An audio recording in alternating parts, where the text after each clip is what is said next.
नमस्कार, मैं हूं आपके साथ कविता थपलियाल और आप देख रहे हैं कंज्यूमर इज किंग। आज के अखबार में एक खबर है कि बैंगलोर में रहने वाले 24 साल के एक इंजीनियर ने सुसाइड कर लिया। शुरुआत में लगा कि व्यक्तिगत समस्या के चलते ऐसा किया गया है, लेकिन जब जांच हुई तो पुलिस ने पाया कि इस इंजीनियर को सोशल मीडिया पर सेक्स और आपत्तिजनक तस्वीरों के वायरल होने की धमकी मिल रही थी, जिसकी वजह से शर्म और लोक लाज के डर से इस युवा ने आत्महत्या का रास्ता चुना। ये पहली घटना नहीं है। अभी कुछ दिनों पहले एक डॉक्टर के साथ भी ऐसा ही हुआ था।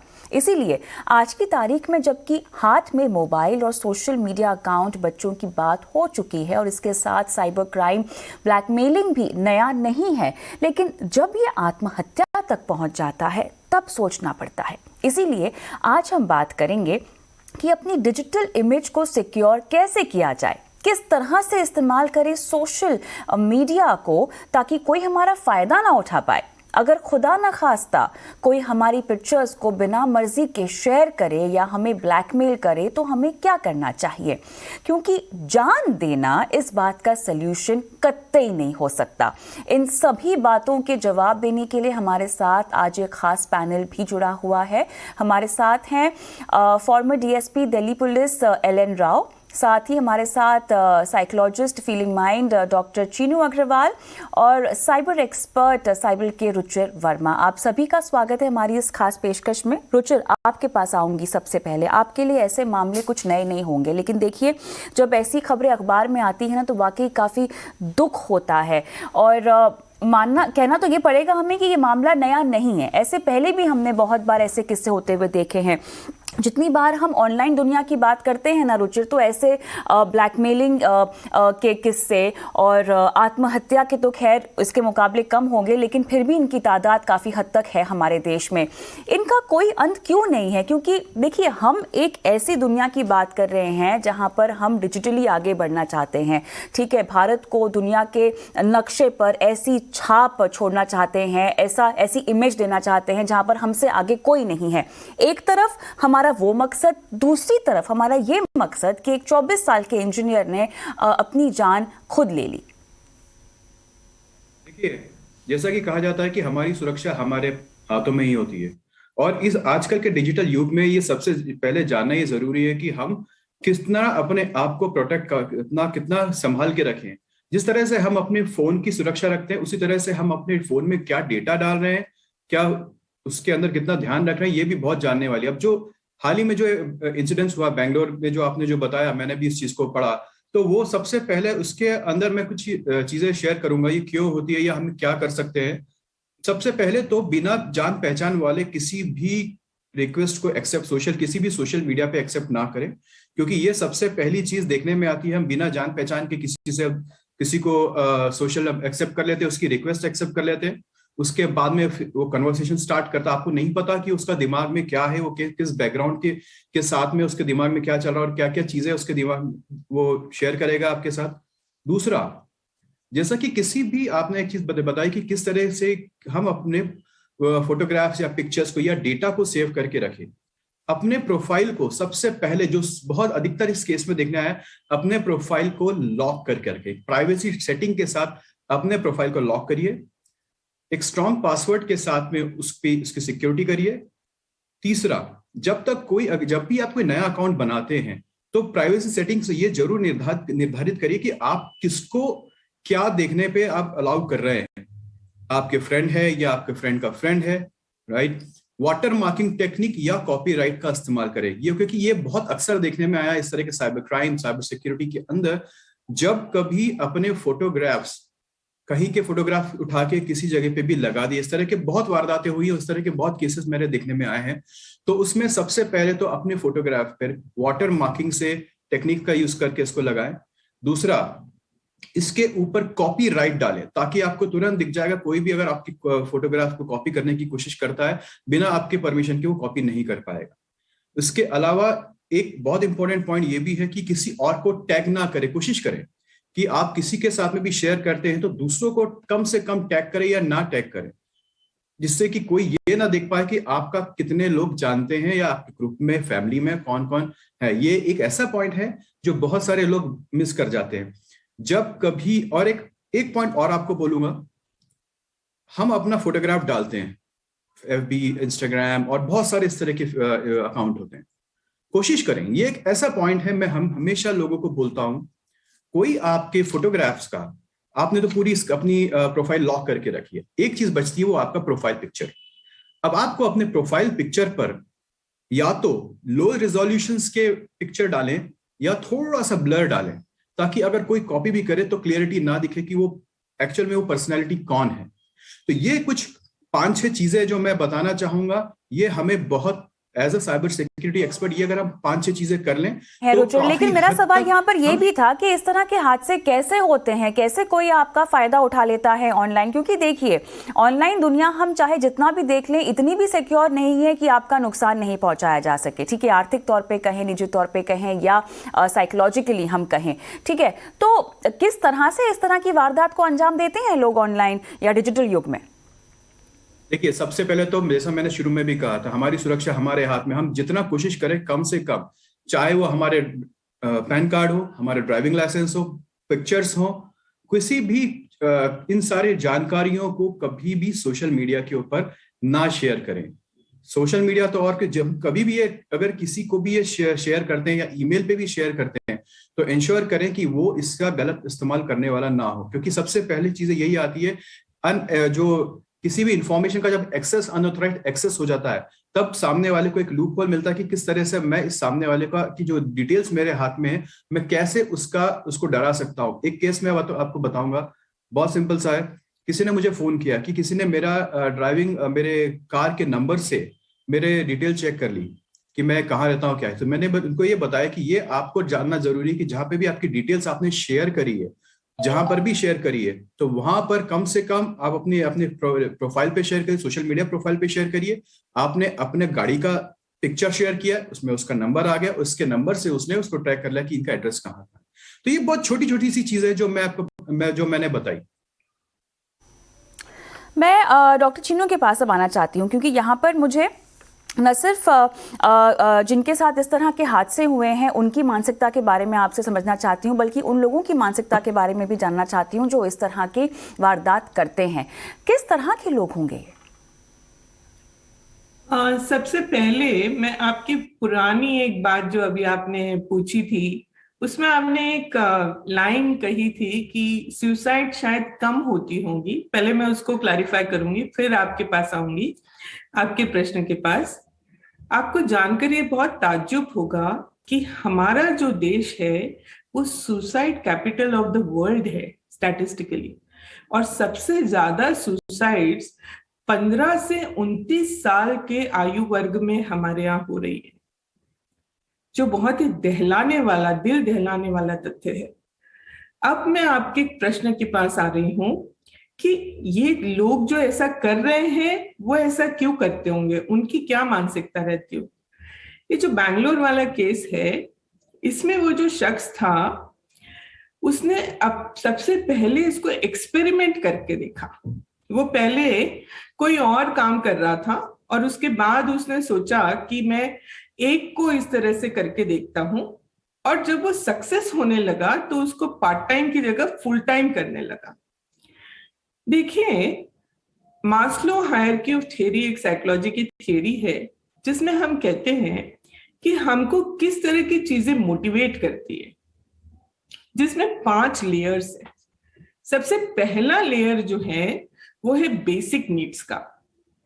लोग चोरी, चकारी, क्राइम अपनी बेसिक नीड्स को पूरी करने के लिए कई बार करते हैं, जिसको हम कहते हैं कि किसी को भूख लगती है और उसके पास खाने को नहीं है तो वो चोरी कर रहा है, किसी के पास किसी काम के लिए पैसा नहीं है तो वो चोरी कर रहा है। तो ये तो हुआ बेसिक नीड्स को पूरा करने के लिए क्राइम करना। पर उसके बाद का जो लेयर है वो बहुत महत्वपूर्ण है। वो है अपनी खुद की सेल्फ एस्टीम को रेज करने के लिए क्राइम करना। जो सोशल मीडिया पर स्ट्रेंजर लोगों से दोस्ती करते हैं, उनकी अप्रूवल नीड बहुत हाई पाई गई है। वो उनको अपने परिवार में, अपने फ्रेंड सर्कल में, अपने खुद के वर्क प्लेस पर कोई इंपॉर्टेंस नहीं मिलती। इसलिए वो सोशल मीडिया पर जाते हैं दूसरों को बीफ्रेंड करते हैं और उसके बाद अपनी सेल्फ एस्टीम उसके थ्रू रेज करते हैं। उसके बाद जब उनको पता चलता है कि जो सामने वाला व्यक्ति है वो भी उसी के लिए यहाँ पर मौजूद है, उसी अप्रूवल नीड के लिए मौजूद है, तो वो उसका एक्सप्लॉयटेशन स्टार्ट कर देते हैं। ये जो एक्सप्लॉयटेशन है ये बहुत ही विशियस साइकिल है जो एक बार शुरू होता है, उसके बाद जैसे हम कहते हैं ना एडिक्शन, उस तरह से डोपामिन नाम का एक हार्मोन है जो सिक्रीट होता है, उससे हाई मिलता है जब हम किसी का कुछ नुकसान पहुंचाते हैं, और फिर वो डोपामिन के एडिक्शन के तहत ये काम बार बार रिपीटेडली करते हैं। एलन राव जी, आपसे मैं इस तरह के वादों के बारे में और जानकारी लेना चाहती हूँ। ब्लैकमेलिंग की बात करें, एक्सटॉर्शन की बात करें, किस तरह के मामले आपने अभी तक देखे हैं जो दर्ज हुए हैं?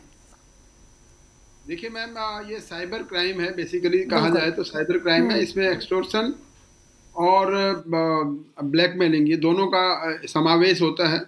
और ये मैंने अपनी सर्विस के दौरान जब साइबर क्राइम की इन्वेस्टिगेशन हम करते थे तो बहुत से केसेस ऐसे रिपोर्ट होते थे। और अभी रिसेंटली ये ट्रेंड बन गया है कि अभी जो पहले वाली मैम बता रही थी, ये ट्रेंड बन गया है कि आदमी को कुछ थोड़ा बहुत तो मजा आने लगा, उसके बाद उसका एक प्रोफेशन बन गया, उनका एक ये फुल टाइम प्रोफेशन हो गया है।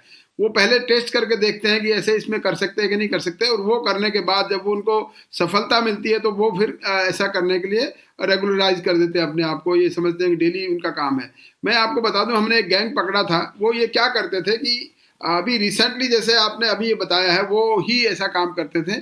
किसी आदमी का को ऐसी अश्लील पिक्चरें, अश्लील वीडियो भेजकर, जैसे वो ट्राई एंड एरर मेथड करते रहते हैं, वो कोशिश करते रहते हैं।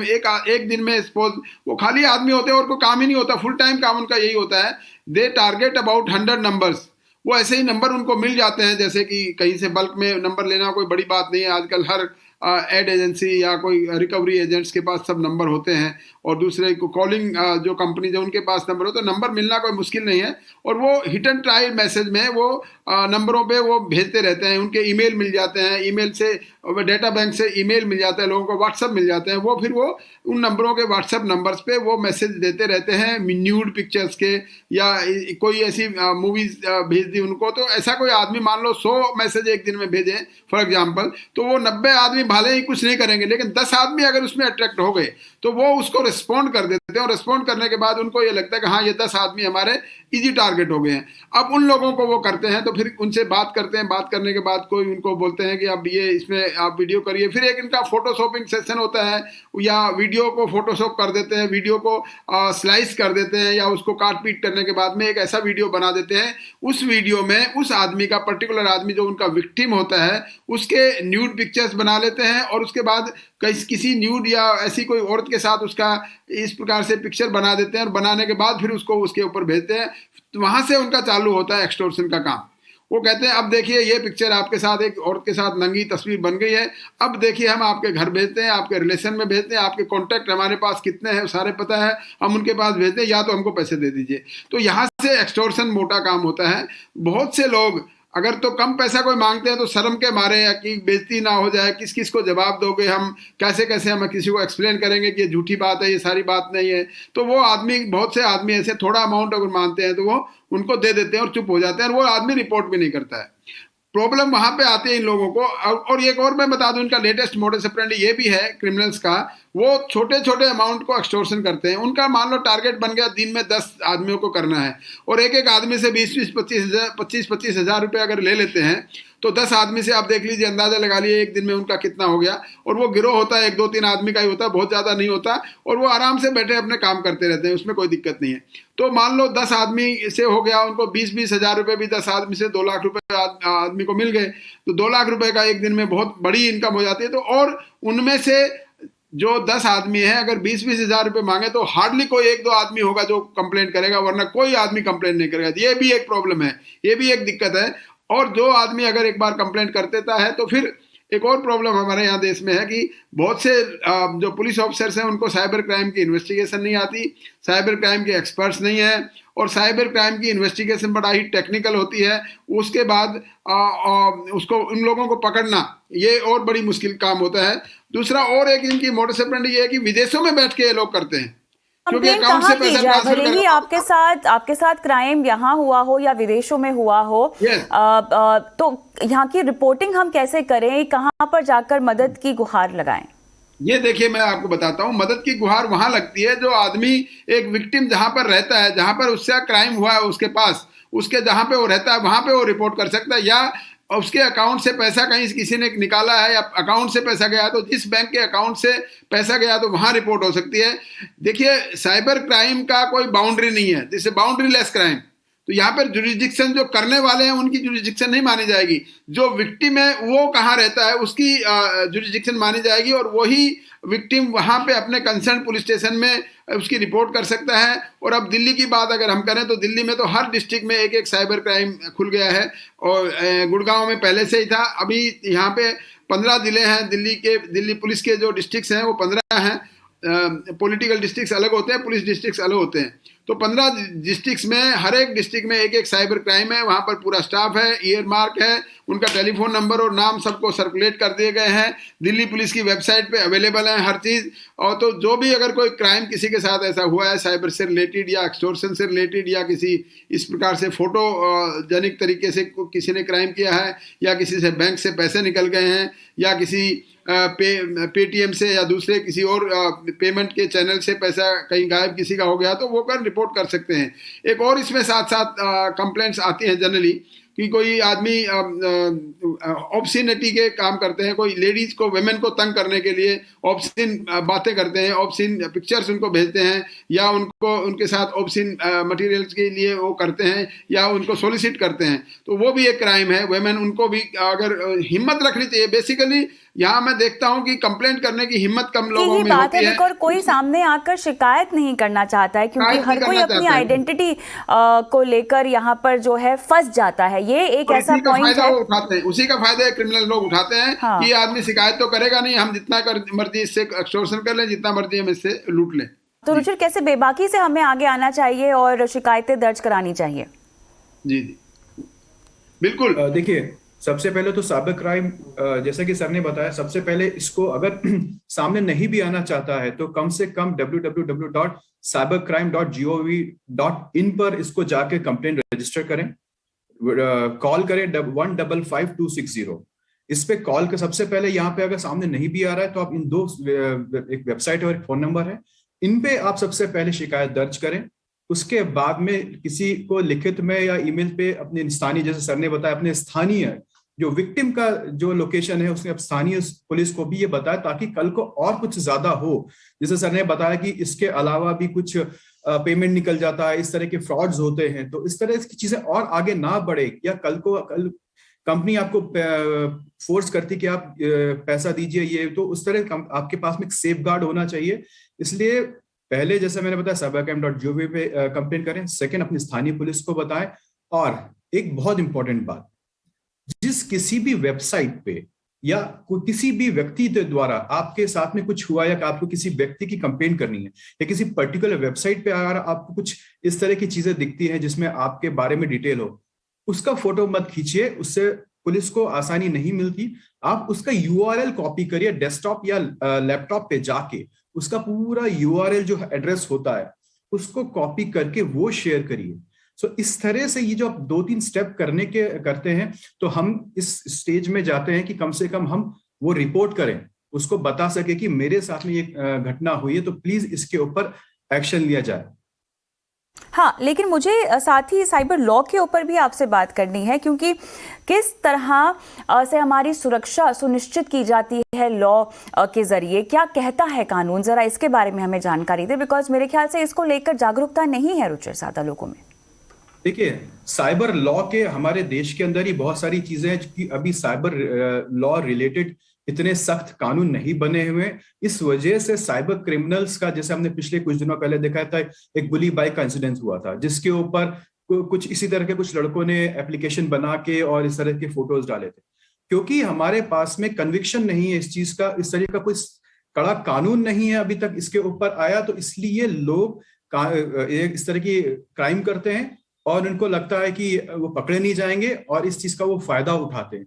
तो ये सबसे बड़ी चीज जो देखने में आई है अभी तक कि हम जो डिजिटल उसका यूज करते हैं, इस पर अभी भी बहुत कड़े कानून अभी तक आने बाकी हैं। डॉक्टर चीनू, मुझे आपसे ये पूछना है कि अब अगर कोई विक्टिम हो गया है तो अब इस सदमे से कैसे बाहर निकले, बिकॉज कहीं ना कमिट कर लेते हैं, बहुत सारे लोग अपनी जिंदगी में आगे नहीं बढ़ पाते हैं, कैसे उबरना चाहिए उन्हें? बहुत अच्छा प्रश्न है आपका। बहुत सारे लोगों को ये असहनीय लगता है, इनटॉलरेबल। उस वजह से उसको हम मानसिक विज्ञान में, मनोविज्ञान में हम उसको कहते हैं इनटॉलरेबल साइक एक। और उनको लगता है कि इससे बुरा मेरे साथ कुछ हो ही नहीं सकता और इसका किसी के पास कोई सोल्यूशन भी नहीं है, तो I should just and my life because this is the last thing that is accessible for me, मैं और कुछ कर ही नहीं सकता। यहाँ पर हमको कुछ चीजें हैं जो हम अपने मन में धारण कर सकते हैं। सबसे पहली बात, हम इंसान हैं और इंसान होने के नाते बहुत सारी गलतियां करते हैं। तो being human we are fallible and imperfect. अगर हमसे कोई गलती हो गई, चाहे वो कितनी भी बड़ी गलती हो, पहले स्वयं को माफ करें, forgive yourself and give yourself one more chance. अपने आप को एक चांस दे, अपने आप को इतना हार्शली जज ना करें, पहली बात। दूसरी बात, जीवन में एडवर्सिटीज आना एक सामान्य बात है। अभी हम लोग आराम से अपना जीवन जी रहे थे, अचानक से 2019 में एक वायरस आ गया जिसने हमारी पूरी जिंदगी को उथल पुथल कर दिया। इसी तरह से जीवन में कब क्या घटना घट जाए, दुर्घटना घट जाए, उसको हम प्रेडिक्ट पूरी तरह से कर ही नहीं सकते, because life is fundamentally uncertain. तो लाइफ को अगर ऐसी कोई दुर्घटना हमारे साथ होती है तो उसको एज इट इज एक्सेप्ट करके अब उसके आगे कैसे हमें बढ़ना है उसके बारे में सोचे, मतलब सोल्यूशन ओरिएंटेड थिंकिंग को अपने अंदर लेकर आए। तीसरी बात जो अभी कह रहे थे कि हिम्मत रखनी पड़ेगी। हिम्मत कहाँ से आती है? हिम्मत इस बात से आती है कि एडवर्सिटी जैसी भी हो, हमारे अंदर अपने अंदर कुछ स्ट्रेंथ्स है, हमारी अपनी कुछ ताकतें हैं। जनरली हम क्या करते हैं, ताकत को और सहारे को अपने बाहर ढूंढने की कोशिश करते हैं। पर जब हम ये सोचने लगते हैं कि जो कुछ होगा उसको मैं देखूंगी, उसको मैं डील करूंगी, उसके साथ मैं लड़ूंगी, उसको मैं कन्फ्रंट करूंगी, तब हम उससे बाहर निकल सकते हैं। मुझे एक बहुत अच्छा उदाहरण देने का मन कर रहा है। ऑप्रा विनफ्री जो अमेरिकन टेलीविजन की एक मोगल है, उनके जीवन को अगर हम देखें, वो बहुत छोटी थी जब उनके साथ मल्टीपल टाइम्स मोलेस्टेशन किए गए उनके अपने ही रिलेटिव्स द्वारा, and she was a black girl in America. पर वो उससे उभरी और इतना बड़ा उन्होंने अपने लिए एक मकाम बनाया और उसको सफलता को पाया। तो जब वो ऐसा कर सकती हैं, तब हम भी कर सकते हैं। ये कर सकते हैं, ये सेंटेंस बहुत इंपॉर्टेंट है। We can still do something about it. और एक बात जो साइकोलॉजिकली हमको मदद कर सकती है वो ये है कि ये जितनी भी बदनामी का डर और जो भी हमारे मन में आता है, ये बहुत सारी बार फैक्चुअल होता ही नहीं है, ये इमेजिन्ड फियर्स होते हैं। और फियर हमेशा भविष्य को लेकर होते हैं। हमेशा हम फ्यूचर टेंस में फियर्स के बारे में सोचते हैं। ज्यादा भविष्य के बारे में उस वक्त ना सोचकर इस वक्त प्रेजेंट मोमेंट में हम क्या कर सकते हैं उसके बारे में अगर हम सोचेंगे, तो इस जो भी आपके साथ घटना हुई है, आप विक्टिमाइज हुए, आप एक्सप्लॉइट हुए, उससे आप डील कर पाएंगे, उससे आप लड़ पाएंगे।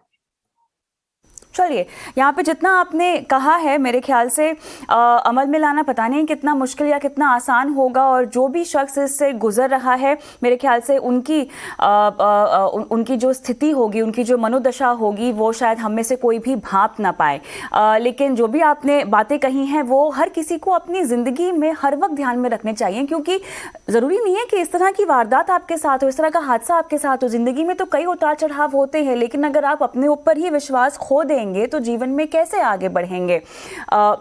हाँ, कई बार हम मौजूदा समाज से घबरा जाते हैं, लेकिन ज़िंदगी तो आपकी है, आपको उसको संभालना है, अपने आप को संभालना है। यही बात को ध्यान में रखते हुए आपको आगे बढ़ना है। और इसी के साथ मैं आप सबका धन्यवाद करना चाहती हूँ। इस खास पेशकश में आप आए, तमाम दर्शकों को आपने बुनियादी बातें समझाई, और अंत में यही कहना चाहती हूँ कि पूरे शो के माध्यम से हमने आपको इस तरह के अनसोशल ब्लैकमेलर से कैसे डील किया जाए या क्या किया जाए इनके साथ बताने की पूरी कोशिश की है। लेकिन इन सबसे ज़रूरी जो बात है वो ये है कि अपने डिसीजंस को आप ओन करें। अगर आप किसी से इमोशनल होकर कोई बात शेयर कर रहे हैं या अपनी बेहद पर्सनल पिक्चर्स शेयर कर रहे हैं तो आप उन पर भरोसा दिखा रहे हैं, और आपको बदनाम करने की साजिश रचने या धमकी देना सरासर बिल्कुल गलत है। नीयत उनकी खराब हुई है, सज़ा के हकदार वो हैं, आप नहीं। चलिए, इसी के साथ मुझे भी इजाज़त दें इस खास पेशकश में। नमस्कार।